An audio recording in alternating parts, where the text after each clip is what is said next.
டூடி entertainment Surya Jyothika தயாரிப்பில் பிரேம்குமார் இயக்கத்தில் கார்த்தி மற்றும் அரவிந்த் சாமி நடிக்கும் மெய்யழகன் செப்டம்பர் 27 முதல் உங்கள் அபிமான திரையரங்குகளில்.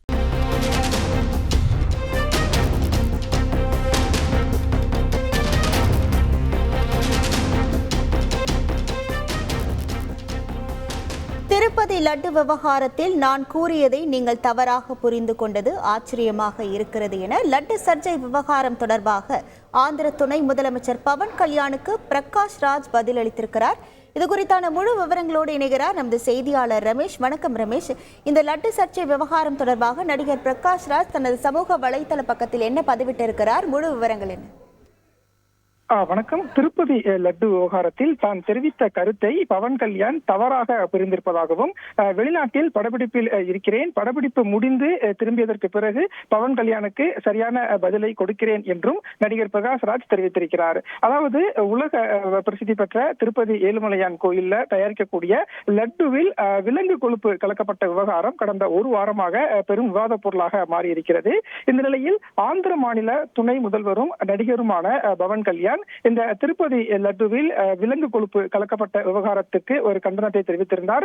மேலும் இதற்கு பரிகாரமாக தான் விரதம் இருந்து சுவாமியை வழிபட போவதாகவும் ஆந்திர துணை முதல்வர் பவன் கல்யாண் தெரிவித்திருந்தார். மேலும் இந்த லட்டு விவகாரத்தில் சனாதன தர்ம பாதுகாப்பு வாரியம் அமைக்க வேண்டும் என்பதும் ஆந்திர துணை முதல்வர் பவன் கல்யாணின் ஒரு கோரிக்கையாக இருந்தது.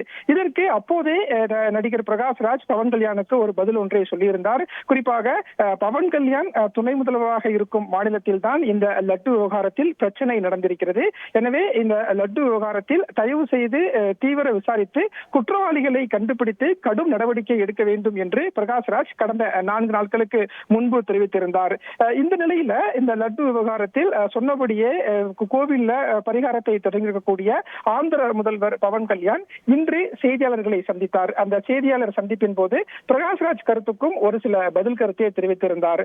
அதாவது விநாயகர், சரஸ்வதி தேவி, துர்கா தேவி மீது பேசுகிறார்கள், ஆனால் அல்லாஹ் மீது பேச முடியுமா, ஏன் ஜீசஸ் மீது பேச முடியுமா என்று கேள்வி எழுப்பிய பவன் கல்யாண், பிரகாஷ்ராஜ் மட்டுமில்லை, சனாதனம் பேசுபவர்கள் அனைவருக்கும் நான் சொல்ல விரும்புவது, எங்களை மேலும் காயப்படுத்த வேண்டாம், அப்படி காயப்படுத்தினால் நான் சும்மா இருக்க மாட்டேன் என்று ஆவேசமாக பேசியிருந்தார். இதுவும் இப்போது ஒரு பெரும் விவாத பொருளாக மாறியிருக்கக்கூடிய சூழல்ல பவன் கல்யாணினுடைய இன்றைய செய்தியாளர் சந்திப்பு குறித்த கருத்துக்கும் நடிகர் பிரகாஷ்ராஜ் ஒரு வீடியோ ஒன்றை வெளியிட்டு சமூக வலைதளத்தில் ஒரு கருத்தை பதிவிட்டிருக்கிறார். அதாவது திருப்பதி லட்டு விவகாரத்தில் தான் சொன்ன கருத்தை ஆந்திர துணை முதல்வர் பவன் கல்யாண் தவறாக புரிந்து கொண்டது ஆச்சரியமாக இருக்கிறது என்று நடிகர் பிரகாஷ்ராஜ் தெரிவித்திருக்கிறார். மேலும் தான் இப்போது வெளிநாட்டில் படப்பிடிப்பில் இருக்கிறேன், எனவே உங்களுடைய கேள்விக்கு படப்பிடிப்பு முடிந்து திரும்பியதற்கு பிறகு நான் பதிலளிக்கிறேன் என்றும் சொல்லியிருக்கிறார். மேலும் என்னுடைய கேள்வியை நீங்கள் புரிந்து கொள்ள வேண்டும் என்றால் 4 நாட்களுக்கு முன்பு சமூக வலைதளத்தில் நான் பதிவிட்டதை மீண்டும் ஒருமுறை நீங்கள் படித்தால் நன்கு புரிந்து கொள்ள முடியும் என்றும் நான் பிரகாஷ்ராஜ் தெரிவித்திருக்கிறார். இப்படியாக திருப்பதி லட்டு விவகாரத்தில் ஆந்திர துணை முதல்வர் பவன் கல்யாண் மற்றும் பிரகாஷ்ராஜ் இடையே ஏற்பட்ட கருத்து மீண்டும் பரபரப்பை ஏற்படுத்திய நிலையில இப்போது இருவருக்குமே மாறி மாறி கருத்துக்களை பரிமாறிக்கொண்டிருக்கின்றனர். உங்கள் முழு விவரங்களுக்கு நன்றி ரமேஷ். டூடி என்டர்டைன்மெண்ட் சூர்யா ஜோதிகா தயாரிப்பில் பிரேம்குமார் இயக்கத்தில் கார்த்தி மற்றும் அரவிந்த் சாமி நடிக்கும் மெய்யழகன் செப்டம்பர் 27 முதல் உங்கள் அபிமான திரையரங்குகளில்.